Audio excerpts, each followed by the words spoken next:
Да видите какво съм ви докарал. Като нови машинки. Вижте. Shusum 500, изцяло Yamaha Wolverine двигател и окачване, чисто нов диференциал отпред.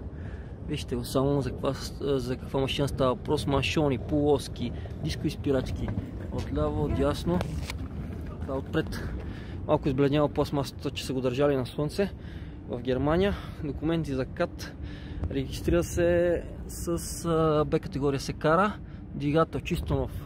Бързи, бавни, 4x4, паркинг. Вижте само как работи. Давам контакт. Леден двигател, не кажете, че е пален. Часовник. Вижте сега. Гаса го. Пак.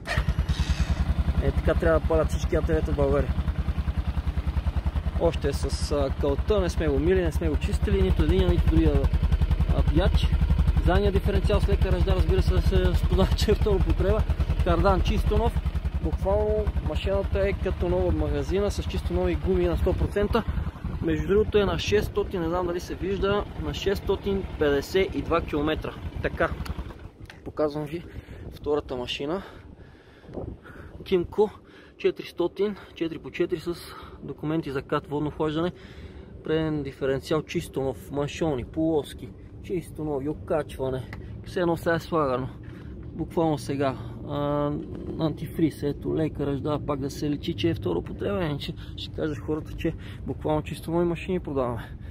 Ето външно състояние, двойна степенка, дълга база, чисто нови гуми отпред и отзад, биески джанти оригинални. Така, задния диференциал, само го вижте, все едно сега току-що е слагано. Торсионите, амортисьорите, окачването, маншони, полоски, всичко, чисто ново, гума, още си глита. Ето, двигател, вижте, само ръжда, разбира се, на оригиналния азбук, който се сменя за 100 лева. Двигател, свети. Така, бързи, бавни пак, 4x4 машината, само да ви запали нея. Така палят всички наши машини в студентски град. Така, машината е на 70 км, 69,800 метра. Който не вярва, може да дойде да провери.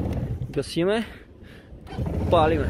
Часовник, скорости перфектни, бързи, бавни, диференциала в дясно, чисто нов. Радиатора все едно сега е слаган. Пак маншони, ляво, дясно, като ново. Вижте ги машините. Еми,